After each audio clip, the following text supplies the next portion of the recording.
আজ আমরা পৌঁছেছিলাম দক্ষিণ চব্বিশ পরগনার কাকদ্বীপ ব্লকের ঋষি বঙ্কিমচন্দ্র গ্রাম পঞ্চায়েতের বামানগর এলাকার শিকারির মেলা।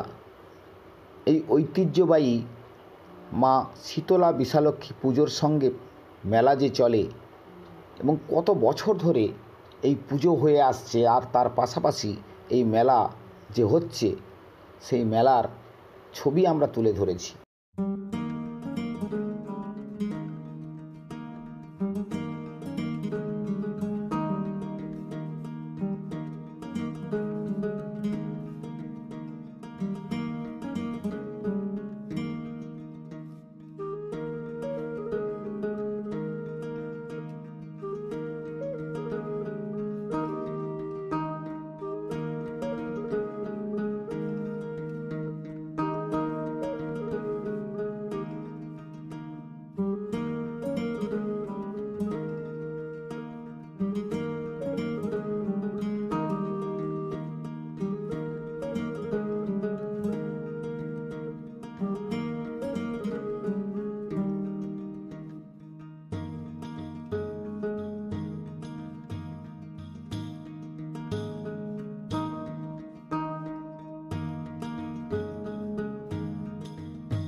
মোটামুটি বর্ষার জন্য তো ওয়েদারের জন্য তো মাল দিয়ে যাচ্ছি, নাহলে এখানে ভালো হয়। এটা কি কোনটা? এই মেলাটার নাম কি? হচ্ছে শিকারি মেলা, শিকারি মেলা। শীতলা মেলা। এই মেলা কত বছর এসেছেন আপনি? এবছর নতুন এসেছি তো, খুব ভালো হয় বলে। আগে আমাদের বাবা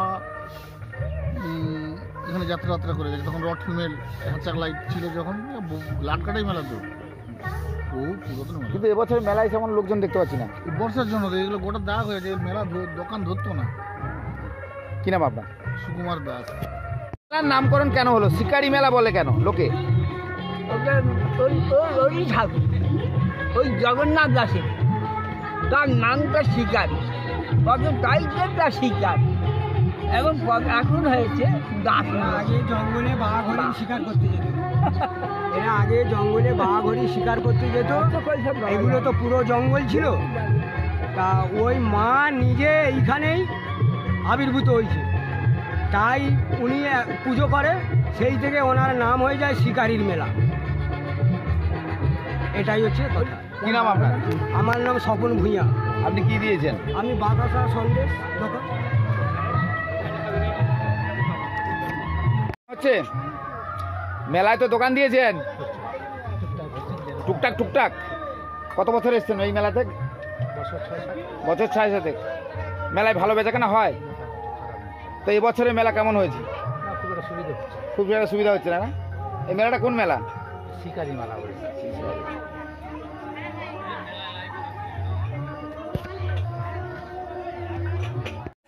এইটাই আমাদের প্রথম শীতলা মন্দির, কাঁটা তারে লেগে বেড়াচ্ছিল।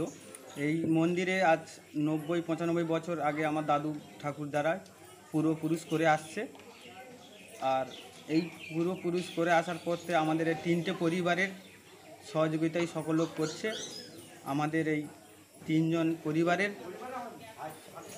কাকা খুঁড়ো সকলে। যেটা আপনি বলছেন 90-95 বছর আগে, তখন কি সুন্দরবন ম্যানগ্রোভে ঢাকা ছিল? হ্যাঁ ছিল, এই ঢাকাই ছিল। সেই থেকে আমার পূর্বপুরুষ স্বপ্নদোষে এই মন্দিরটা হয়েছে, তাই পূর্বপুরুষ করে আসছে। এই শিকারি মায়ের নামটা কিভাবে আসলো? শিকারি নামটা এই ডাক নামে সকলেই ছিল, শিকারি মেলাই বলে। কিন্তু যেটা শোনা কথা, যেটা যে এই শিকারীদের পরিবারে পুজো করতে বলে তাই শিকারি নামে পরিচিত হলো।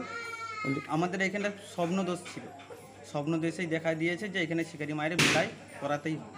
কিন্তু শিকারির নামটা যেটা এলো, যেটা এখানকার মানুষের মুখে শোনা যে শিকারীদের পরিবাররা পুজো করেছিল, সেই কারণে কি শিকারি মায়ের নামে পরিচিত? হ্যাঁ পরিচিত।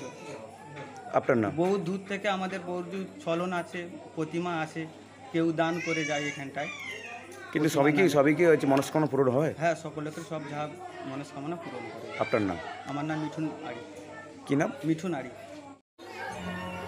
জঙ্গল কাটাই অবস্থা এখানে প্রথম স্বপ্নাদেশ হয়ে এই শিকারীদের প্রথম প্রতিষ্ঠা, সেই হিসাবে শীতলা মায়ের পূজা আরম্ভ করে। তারপর পরপর এটা বিস্তারিত হয়, বড় আকার ধারণ করে, যৌথভাবে তখন এই পূজাটা চলে। বর্তমান এখনও চলছে। মিনিমাম এই পূজাটা 90 বছর এই মিনিমাম। এই মন্দিরের মাহাত্ম্য কি রয়েছে? মাহাত্ম্য বলতে অনেক কিছুই আছে। মায়ের আগমন হলে পর সেইগুলো গাছগাছড়া দিয়ে এরা ভালো করতো, সেই প্রথাটাই চলে আসছে। তবে এখন লোকালিটি অনুযায়ী সেগুলো আর নেই। এখন মা আর বিচরণ করতে পারছে না, এইখান থেকেই সব কিছু ব্যবস্থা এদের এইভাবেই চলছে বর্তমান।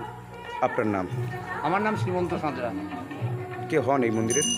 এই মন্দিরে আমরাই আগে সব পরিচালনা করতাম, এখন আমরা আর আসি না, বয়স হয়ে গেছে। আমরা এখন পর একটু